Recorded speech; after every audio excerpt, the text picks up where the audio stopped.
श्री स्वामी समर्थ। जय जय स्वामी समर्थ। अनंत कोटी ब्रह्मांड नायक राजाधिराज योगिराज अक्कलकोट निवासी सद्गुरु श्री स्वामी समर्थ महाराज की जय।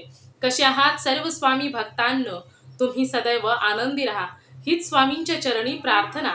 तुमच्या सर्व चांगल्या इच्छा स्वामी महाराज पूर्ण करो आणि आजचा दिवस तुमचा आनंदात जावो ही स्वामींच्या चरणी प्रार्थना। मित्र आणि मैत्रिणींनो, श्री स्वामी समर्थांचा आजचा खरोखरच खूप छान अनुभव आज मी तुम्हाला सांगणार आहे। मित्र आणि मैत्रिणींनो, श्री स्वामी समर्थांचे तसे तर सर्वच अनुभव मन हेलावणारे असतात। प्रत्येकाच्या अनुभवामधून काही ना काही शिकायला हे मिळतच असते। मित्र आणि मैत्रिणींनो, स्वामी असे आहेत की ज्या भक्ताने स्वामींचं एकदा जरी नाव घेतलं तरी स्वामी त्या भक्तावरती नेहमीच प्रसन्न राहत असतात। मित्र आणि मैत्रिणींनो, स्वामींची भक्ती केलेली कधीही वाया जात नसते। आजचा जो अनुभव मी तुम्हाला सांगणार आहे हा यवतमाळ येथे राहणाऱ्या एका मावशींचा अनुभव आहे। आणि या मावशींना असं होतं की त्यांना हिंदीमधून त्यांचा अनुभव सांगायचा होता, म्हणजे त्यांना मराठी भाषा बोलता येत नाही। त्यामुळे त्यांचा अनुभव हा हिंदीमध्ये आहे, परंतु मी तुम्हाला ट्रान्सलेट करून मराठीमधून सांगणार आहे। मित्र आणि मैत्रिणींनो, श्री स्वामी समर्थांनी त्या मावशींच्या आयुष्यामध्ये काय काय चमत्कार केले, त्या मावशींनी किती वर्ष स्वामींची सेवा केली आणि त्यानंतर स्वामींनी त्यांच्या आयुष्यामध्ये बदल केला।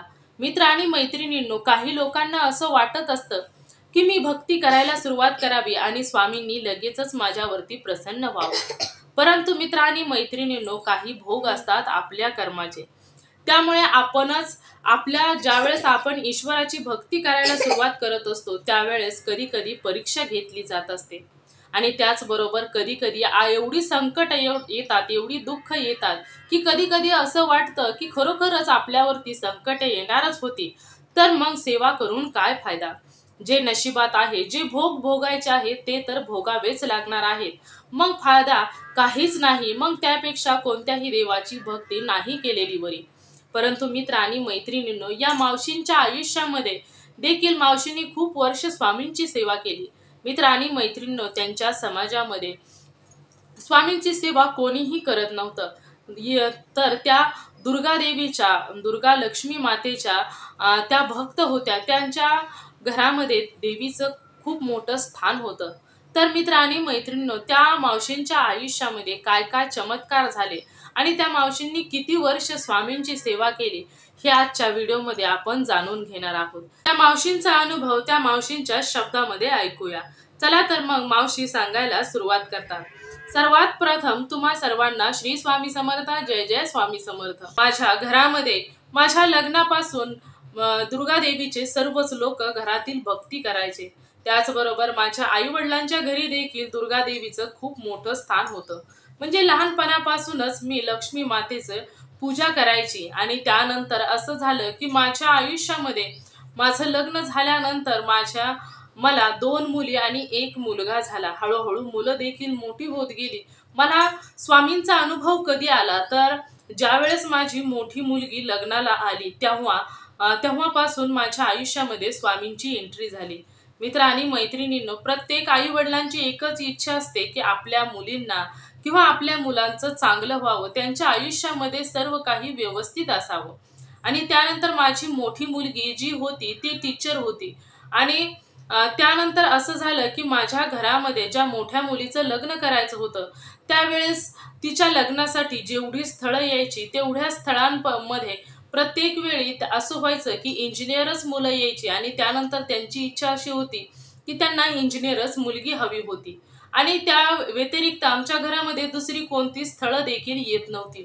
जी कोणी स्थळ आणेल ते त्यातील मुलगा काय करतो विचारलं की तो मुलगा हा इंजिनियरच असायचा। आणि त्यानंतर माझ्या घरी आमची शेजारची एक बाई होती, ती बाई आमच्या घरी सतत यायची। मग त्यावेळेस ती मला म्हणाली की ती स्वामी भक्त होती, म्हणजे ती सदैव स्वामींची सेवा करायची, ती स्वामींना खूप मानायची। त्यानंतर तिने मला सांगितलं की तुम्ही स्वामींची सेवा करून बघा, कदाचित तुमच्या आयुष्यामध्ये बदल होईल, तुमच्या ज्या मुलीला जसं तुम्हाला योग्य असं स्थळ भेटेल। मग त्यानंतर तिने मला सांगितलं, परंतु ती जायची श्री स्वामी समर्थांच्या केंद्रामध्ये आणि मी जायचे दुर्गा देवीच्या मंदिरामध्ये। आणि आमच्या घरापासून दोन्हीही मंदिरं ही जवळच होती. आणि त्यानंतर मी दुर्गादेवीच्या मंदिरातून घरी येत असताना स्वामींचं मंदिर लागतं, परंतु त्या स्वामींच्या मंदिरावरती ध्यान केंद्र असं नाव लिहिलेलं होतं. त्यामुळे मला असं वाटायचं की या मंदिरामध्ये फक्त ध्यान लावलं जात असेल आणि जिथे लहान मुलं असतील अशा मुलांना किंवा लोकांना ध्यान केंद्रित करण्यासाठी इथे शिकवलं वगैरे जायचं. त्यामुळे मला असं वाटायचं.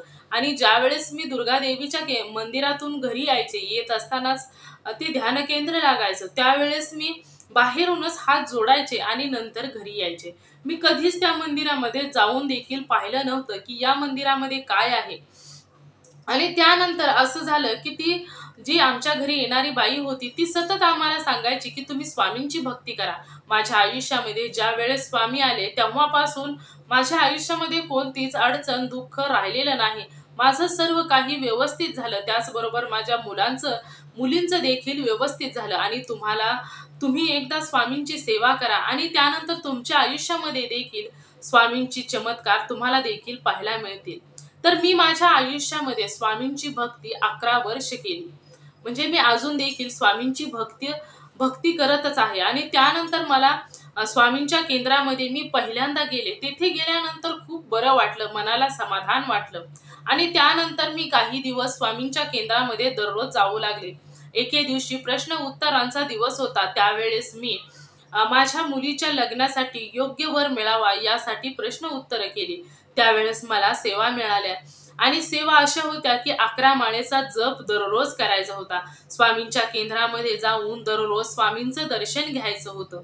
अशा पद्धतीने सेवा होती. त्याचबरोबर स्वामींना 11 माळे 11 हार घालायचे होते. म्हणजे अशा पद्धतीचा स्वामींची सेवा मिळाली. आणि त्यानंतर मी स्वामींच्या सेवेला सुरुवात केली.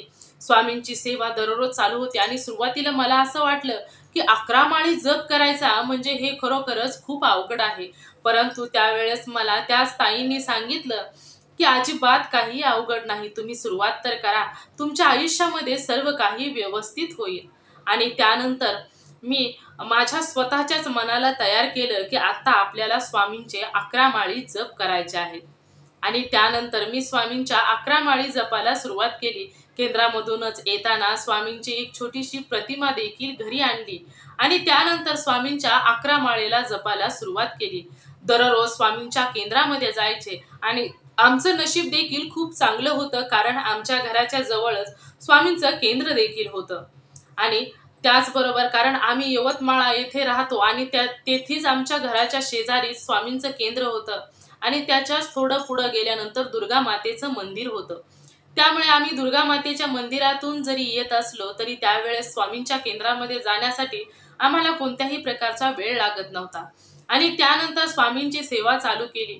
आणि स्वामींची सेवा संपत आलीच होती. त्यावेळेस माझ्या घरी माझ्या मुलीला पाहण्यासाठी एक जागा आला. आणि जागा आला तो देखील इंजिनियरच होता. याआधी देखील इंजिनियरचे खूप जागे आले, परंतु त्यांना त्यांच्यासाठी इंजिनियर मुलगी हवी होती. परंतु माझी मुलगी ही शिकलेली होती, परंतु शिक्षक होती, टीचर होती. परंतु तिच्या बरोबर तिच्यासारखा शिक्षक आमच्या घरी दुसरा कोणताही शिक्षक वगैरे आला नाही. म्हणजे शिक्षकाचा जागाच येत नव्हता. प्रत्येक जागा येतील ते फक्त इंजिनियर असेच जागे येत होते. आणि त्यानंतर असं झालं की आता आम्हाला वाटलं की तो इंजिनियर जो मुलगा आहे त्याला देखील इंजिनियरच मुलगी हवी असेल, कारण याआधी असेच घडले होते. आणि त्यानंतर असं झालं की त्यांच्या घरच्यांना माझी मुलगी पसंत पडली. आणि त्यानंतर ते सर्वजण आमच्या घरी पाहायला आल्यानंतर त्यांच्या घरच्यांनी सांगितलं की आम्हाला तुमची मुलगी पसंत आहे. आणि त्यावेळेस मी त्यांना विचारलं की तुमची इच्छा नाही का की तुम्हाला इंजिनियरच मुलगी हवी आहे. तर त्यावेळेस त्यांनी सांगितलं की आम्हाला तशी कोणतीही आमची इच्छा नाही. आणि तसा जरी विचार करायचं म्हटलं तरी आमच्या घरी सून आलेली ही आमच्यासाठी योग्य आहे, परंतु आम्हाला सुसंस्कृत सून हवी आहे. बाहेर जाऊन जॉब करण्यास आमच्याकडे कोणत्याही प्रकारचा बंधन नाही, परंतु आम्हाला असं वाटतं की जी शिकवणारी मुलगी आहे ती घर चांगल्या पद्धतीने सांभाळू शकेल. आणि त्यानंतर त्यांनी मुलीला पसंत केलं. अशा पद्धतीने त्यावेळेस हे समजलं की तो जो जागा होता, जिथे राहणारा ते असं होतं की ते समर्थनगर येथे राहणारे होते. मग त्यावेळेसच मला असं वाटलं की समर्थनगरचा जागा म्हणजे कारण आपण स्वामींची भक्ती करत होतो आणि त्यानंतर समर्थनगरचा जागा, त्यावेळेस मनामध्ये असं वाटलं की आता हा जागा बहुतेक जुळून येणार. कारण स्वामींची भक्ती आणि त्यानंतरच समर्थनगर हा विदर्भामध्ये असणारे समर्थनगर आहे आणि समर्थनगरमध्ये ते राहणारे होते.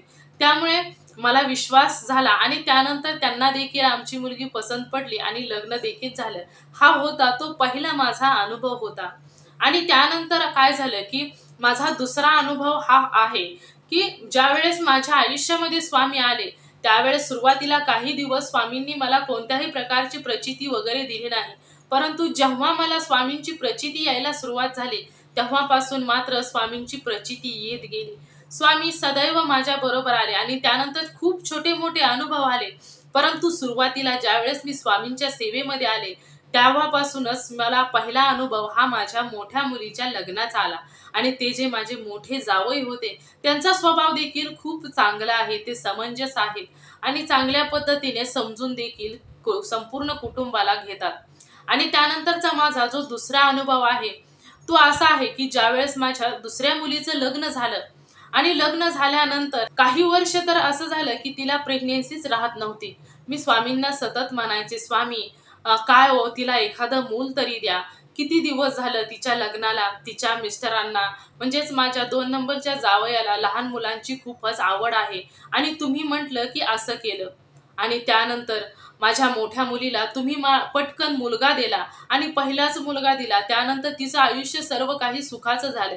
परंतु आता माझ्या लहान मुलीचं देखील तुम्ही आयुष्य सुखाचं करा स्वामी. मी स्वामींना सतत अशीच प्रार्थना करायची.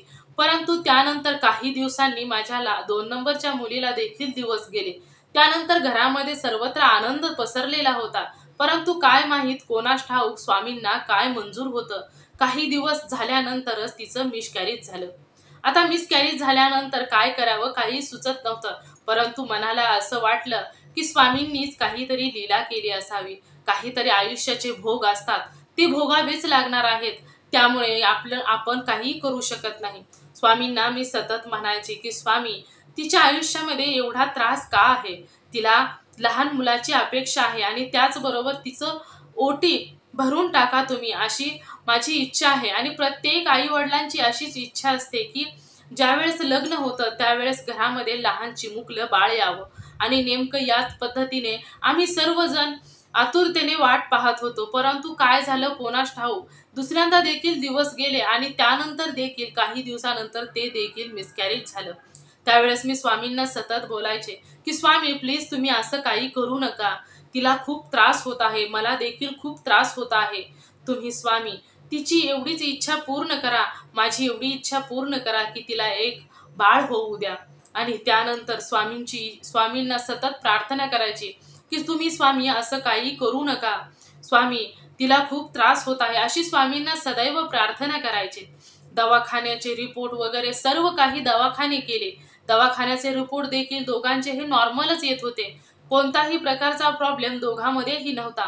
परंतु का असं होत होतं काहीही समजत नव्हतं. त्यानंतर स्वामींना मी सतत बोलल्यानंतर काही दिवसानंतर माझ्या 2 नंबरच्या मुलीला देखील दिवस गेले. आणि त्यानंतर कोणत्याही प्रकारचा दवाखाना वगैरे काहीही न करता तिला दिवस गेले. आणि त्यानंतर तिला या आधीचे जे 2 मिसकॅरेज झाले होते ते देखील टोटल दवाखाना करूनच राहिलेली दोन्ही बाळं होती. परंतु ती मिसकॅरेज झाली आणि यावेळेस कोणत्याही प्रकारचा दवाखाना काही नव्हतं.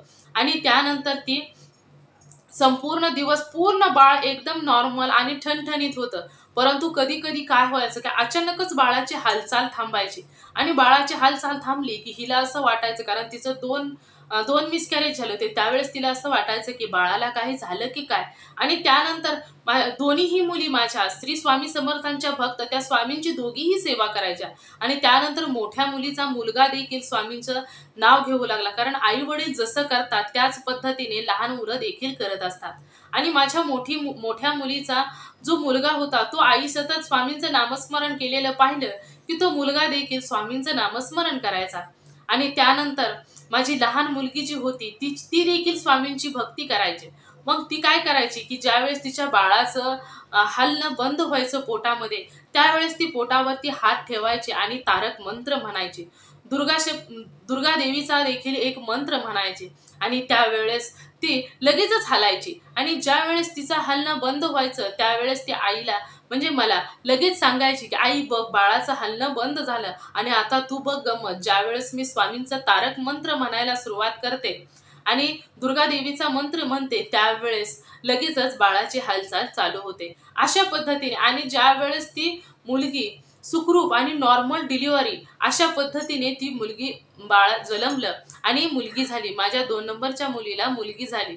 आता ती मुलगी 3 वर्षाची आहे आणि ती मुलगी देखील स्वामींचं नामस्मरण करते, स्वामींचं नाव घेते. आई जशी करेल त्या पद्धतीने स्वामींचं नामस्मरण करते. माझ्या आयुष्यामध्ये स्वामी माझ्या सतत बरोबर असतात आणि माझ्या आयुष्यामध्ये मला स्वामींनी एवढं दिलं की माझ्या आयुष्यामध्ये खरोखरच स्वामींनी माझं आयुष्य भरून टाकलं. मित्र आणि मैत्रिणींनो, माझ्या आयुष्यामध्ये खूप वर्ष अशी गेली की मला खूप त्रास सहन करावा लागला. दुर्गा देवीची खूप भक्ती करत होतो. स्वामींनी माझ्या आयुष्यामध्ये भरपूर काही दिलं. माझ्या आयुष्यामध्ये कधीच कशाचीही कमतरता स्वामींनी केली नाही. मी ज्या वेळेस माझ्या मनामध्ये एखादी गोष्ट यायची त्या वेळेस मी स्वामींचं नामस्मरण करायचे आणि तसं जर विचार करायचा म्हटलं तरी मी खूप वर्षापासून स्वामींची सेवा करत होते. त्यामुळे मला स्वामींचं नामस्मरण विसरण्याची गरजच नव्हती, कारण मी सतत स्वामींचं नामस्मरण करायचे. माझ्या आयुष्यामध्ये स्वामींनी कधीच कोणत्याच पद्धतीची कमतरता केली नाही. माझ्या आयुष्यामध्ये जेव्हापासून स्वामी आले तेव्हापासून माझ्या आयुष्यामध्ये सर्व काही योग्य तेच झालं. कारण माझ्या आयुष्यामध्ये मी पूर्वीपासून दुर्गा देवीची सेवा करायची आणि आता देखील दुर्गा देवीला मानते, सेवा करते. परंतु स्वामींची देखील सेवा केली आणि जेव्हा माझ्या आयुष्यामध्ये स्वामी आले तेव्हापासून माझ्या आयुष्यामध्ये सर्व काही ठीक झालं, सर्व काही चांगलं झालं. जी मी स्वामींना म्हणायचे की माझ्या आयुष्यामध्ये तुम्ही हे केलं ते केलं, त्यावेळेस माझ्या मनामध्ये एक वेगळ्याच प्रकारचा आनंद होता आणि मला खूप बरं वाटायचं. कारण मी असं म्हणायचे की जिथे स्वामी आहेत तिथे सर्व काही शक्य आहे आणि मी प्रत्येक वेळी स्वामींना हीच प्रार्थना करायची. मला थोडं कुठं काही दुःख दिसलं, त्रास दिसला एखाद्याला झालेला किंवा माझ्या कानावरती काही ऐकायला आलं तर मी म्हणायची स्वामी हे किती वाईट आहे हो, असं होऊ देऊ नका. मी सतत स्वामींना प्रार्थना करायची आणि त्यानंतर माझ्या आयुष्यामध्ये जर स्वामींनी मला तिसरा अनुभव दिला. याच्या व्यतिरिक्त माझ्या आयुष्यामध्ये स्वामींनी भरपूर अनुभव दिले, परंतु हे अनुभव असे सांगण्यायोग्य होते. कधी कधी मला असं वाटायचं की माझे अनुभव सांगू का नको. आणि त्यानंतर मी खूप चॅनलमध्ये फोन देखील केला की मला माझा अनुभव शेअर करायचा आहे, परंतु मला मराठी बोलता येत नाही, मी माझा अनुभव हिंदीत सांगणार आहे. परंतु त्यांनी नाही म्हटले आणि त्यानंतर फोन ठेवून टाकला. परंतु मला मला मराठी बोलता येत नाही आणि त्यामुळे मग मी अशा पद्धतीने माझा अनुभव कोणी शेअर करण्यास तयार नव्हतं. परंतु सुरुवातीला असं वाटायचं की मला मराठी भाषा बोललेली समजतं, परंतु मला बोलता येत नव्हती. म्हणून मला असं वाटायचं की माझा देखील अनुभव सांगावा, कारण प्रत्येक जण आपापला अनुभव सांगत आहे आणि माझा अनुभव जर ऐकून एखादा व्यक्ती स्वामी सेवेत आला तर खूप चांगला आहे ना. त्यामुळे मी माझा अनुभव सांगावा असं मला वाटलं. आणि त्यानंतर माझा जो तिसरा अनुभव आहे जो स्वामींनी मला दिला त्यावेळेस, तो म्हणजे माझा जो मुलगा आहे तो मुलगा अमेरिकेमध्ये डॉक्टर आहे आणि मला सतत असं वाटायचं की माझ्या मुलाने माझ्या जवळ राहावं. माझ्याकडे भरपूर काही होतं, परंतु माझा मुलगाच माझ्या जवळ नव्हता. मला देखील माझा मुलगा त्याच्याबरोबर घेऊन गेला. तिथे काही दिवस मी राहिले आणि त्यानंतर मी परत आले. परंतु मला सतत तिथे आसपासची लोक अशी बोलायची की एखादा मुलगा जर अमक्या तमक्याचा मुलगा बाहेर देशी गेला आणि तो परतच आला नाही, असं सतत नावं सांगायची त्यांची, असं केलं तसं केलं असं सतत सांगायची. त्यामुळे माझ्या मनामध्ये एक वेगळ्याच प्रकारची धाकधूक होती की माझा मुलगा जर परत आला नाही तर मग मी काय करणार. मग माझी किती स्वप्न त्याच्याबरोबर मी लहानाचा मोठा केला आणि तो माझा जीव की प्राण आहे आणि जर तो माझा मुलगा माझ्याकडे परतच नाही आला तर मी काय करणार. अशा पद्धतीने सतत माझ्या मनामध्ये राहायचं. त्यावेळेस मग मी स्वामींना सतत म्हणायचे की स्वामी काहीही करावं, परंतु त्याला इथे घेऊन या आणि इथे आणल्यानंतर त्याचं आयुष्य देखील चांगल्या पद्धतीने सेटल होऊ द्या. त्याला त्याची जी इच्छा आहे ती त्याची इच्छा पूर्ण करा. स्वामींना मी सतत म्हणायचे, स्वामींचं नामस्मरण करायचे, सतत दररोज तारक मंत्र म्हणायचे आणि स्वामींचे नामस्मरण सतत करायचे, 11 माळी जप करायचे. अशा पद्धतीने स्वामींचा आणि त्याचबरोबर दुर्गा देवीची देखील सेवा करायचे. स्वामींना सतत सांगून सांगून एके दिवशी असं झालं की माझा मुलगा अमेरिकेतून घरी आला आणि घरी आल्यानंतर त्याच्या मनामध्ये काय झालं कोणास ठाऊक, परंतु तो म्हणाला की आता मी परत तिकडे जाणार नाही. आणि मग मी स्वामींना प्रार्थना केली की मी स्वामींचे आभार देखील मानले आणि स्वामींना प्रार्थना केली की तो आता तुम्ही इथं आणला आहे तर त्याचं आयुष्य सेटल करा, त्याला त्याची जी इच्छा आहे ती पूर्ण करा. त्यानंतर त्याने मुंबईमध्ये एक छोटासा दवाखाना काढला आणि तेथे तो पूर्णपणे सेटल झाला आणि त्याने त्या दवाखान्यामध्ये देखील तो खूप चांगल्या पद्धतीने प्रत्येक लोकांचा विलास करू लागला आणि सर्व लोकांना तो आवडू देखील लागला, कारण तो खूप प्रेमाने बोलत होता. आणि त्यानंतर त्याचं इथे देखील आयुष्य सेटल झालं. त्यामुळे माझ्या आयुष्यामध्ये स्वामी जेव्हापासून आले तेव्हापासून कोणतीच अडचण आली नाही आणि मी तर म्हणेन की जिथे स्वामी आहेत तिथे काही अशक्य नाही. आणि ज्यावेळेस तुमची सेवा स्वामी स्वीकार करतात त्यावेळेस तुमच्या आयुष्यामध्ये कधीच काहीही अडचण राहत नाही.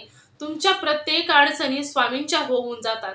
हे मला स्वामींनी दिलेले अनुभव आहेत. माझी जी कोणती मी इच्छा सांगायला ती स्वामींनी पूर्ण केली. माझ्या आयुष्यामध्ये आता सर्व काही ठीक चाललेलं आहे, सर्व काही चांगलं चाललेलं आहे.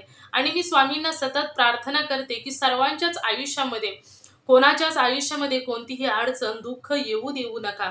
सर्वांच्याच आयुष्यामध्ये आनंदी आनंद असू द्या, कारण मनुष्य जीवनाने आणि मनुष्य जीवनामध्ये दुःख असतात, अडचणी असतात आणि संकटे देखील असतात. म्हणून मी स्वामींना सतत प्रार्थना करत असते की स्वामी प्रत्येकाला स्वामी सेवेचं वेळ लागू द्या, कारण स्वामींच्या सेवेमध्ये खूप समाधान, खूप ताकद आहे. आणि मित्र आणि मैत्रिणींनो, स्वामींच्या सेवेमध्ये नाही तर प्रत्येक देवांच्या सेवेमध्ये सुख समाधान आनंद आहे. त्यामुळे प्रत्येकाला जशी जमेल तशी तुम्ही तुमच्या ज्या देवावरती तुमचा विश्वास आहे त्या देवाची सेवा करा. मित्र आणि मैत्रिणींनो, काही लोकांना कुलदेवीवरती विश्वास असतो, कुलदेवावरती असतो तर त्यांची सेवा करा. काहींना ग्रामदेवावरती विश्वास असतो तर त्यांची करा. तुम्हाला ज्या देवावरती तुमचा विश्वास आहे त्या देवाची मनापासून विश्वासाने सेवा करायची आहे.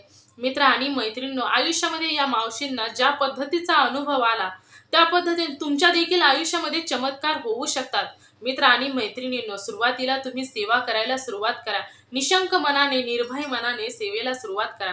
ज्यावेळेस तुमच्या आयुष्यामध्ये देखील स्वामी ज्यावेळेस तुमचा हात पकडतील त्यावेळेस तुमच्या आयुष्यामध्ये देखील कोणतीच अडचण दुःख राहणार नाही. मित्र आणि मैत्रिणींनो, तुमची प्रत्येक दुःख स्वामींचं होऊन जातं. मित्र आणि मैत्रिणींनो, ज्या लोकांनी स्वामींची सेवा केली स्वामी त्यांच्यावरती प्रसन्न झाले आणि त्यानंतर त्या लोकांना स्वामी काय आहे, स्वामींच्या शक्ती, स्वामींच्या भक्तीमध्ये काय शक्ती आहे हे सांगण्याची गरज नाही. परंतु मित्र आणि मैत्रिणींनो, तुमच्या आयुष्यामध्ये मी तर हे सांगेन की तुम्ही तुमच्या आयुष्यामध्ये कोणत्याही देवाची का होईना परंतु भक्ती करा. भक्तीमध्ये खूप मोठी शक्ती आहे. मित्र आणि मैत्रिणींनो, आयुष्यामध्ये कितीही अडचणी आली, दुःख आले, संकटे आले तरी देखील स्वामींची साथ सोडू नका. कोणत्याही तुम्ही ज्या देवाची भक्ती करता त्या देवाची साथ सोडू नका.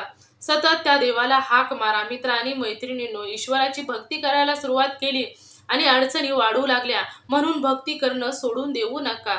मित्र आणि मैत्रिणींनो, असतात काही आयुष्यामधील भोग, ते संपले की आयुष्यामध्ये खूप चांगले दिवस येतात.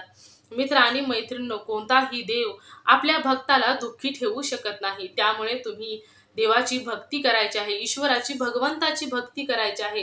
आपलं सर्वस्व भगवंताला अर्पण करायचं आहे. जेवढं जमल तेवढं, मोडकी तोडकी कशी का होईना, जशी तुम्हाला जमेल तशी तुम्ही देवाची भक्ती नामस्मरण करायचं आहे. मित्र आणि मैत्रिणींनो, ज्यावेळेस तुम्ही देवाची भक्ती करायला सुरुवात करता त्यावेळेस श्री स्वामी समर्थ तुमच्याकडून किती केवढी भक्ती करून घ्यायचं आहे ती स्वामी तुमच्याकडून भक्ती करून घेतील. परंतु तुम्ही सुरुवातीला स्वामींची भक्ती करायला तरी सुरुवात करायची आहे. मित्र आणि मैत्रिणींनो, आयुष्यामध्ये खूप काही असे अनुभव येतात, परंतु त्या अनुभवातून कधी कधी काय होत असतं की आयुष्य ज्यावेळेस काही लहान मोठे अनुभव येतात, परंतु त्या अनुभवातून आपल्याला ईश्वर शक्तीचा भास होत असतो. ईश्वर शक्ती किती जागरूक आहे. आणि मित्र आणि मैत्रिणींनो, तुम्हा सर्वांना माहीत आहे की स्वामी हे चराचरामध्ये आहेत. स्वामी प्रत्येक, जिथे स्वामी म्हणतात की जिथे माझं नाव घेतलं जाईल तिथे मी हजर असेल.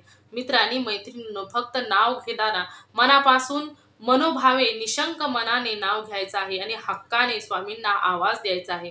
मित्र आणि मैत्रिणींनो, तुम्हाला ज्या वेळेस तुम्ही स्वामींची भक्ती कराल त्यावेळेस तुम्हाला अनुभव हे स्वामींचे येतील आणि तुमच्या प्रत्येक हाकेला स्वामी उभे राहतील. मित्र आणि मैत्रिणींनो, स्वामी म्हणतात की जिथे माझं नाव घेतलं जाईल तिथे मी असणार आहे. त्यामुळे तुम्ही मनापासून स्वामींचं नामस्मरण करायचं आहे. मित्र आणि मैत्रिणींनो, खूप असे अनुभव आहेत की ते आपल्याला खूप काही शिकवून जातात. मित्र आणि मैत्रिणींनो, हा मावशींचा अनुभव तुम्हाला कसा वाटला हे मला नक्कीच कमेंट करून सांगा. आणि तुम्हाला जरी स्वामींचा एखादा अनुभव आलेला असेल तर तो माझ्याबरोबर नक्की शेअर करायचा आहे. तुमचा अनुभव ऐकून जर एखादा व्यक्ती स्वामी भक्तीमध्ये आला तर याचे पुण्य तुम्हालाच मिळणार आहे. अनुभव आलेले आहेत ते नक्कीच माझ्याबरोबर शेअर करा. मित्र आणि मैत्रिणींनो, तुम्ही सर्वांनी मिळून माझा व्हिडिओ शेवटपर्यंत ऐकला त्याबद्दल मी मनापासून तुम्हा सर्वांची खूप खूप आभारी आहे. मित्र आणि मैत्रिणींनो, तुम्ही सर्वजण सदैव सुखी राहा, समाधानी राहा, आनंदी राहा ही स्वामींच्या चरणी प्रार्थना करते आणि इथेच थांबवते. श्री स्वामी समर्थ. जय जय स्वामी समर्थ. धन्यवाद.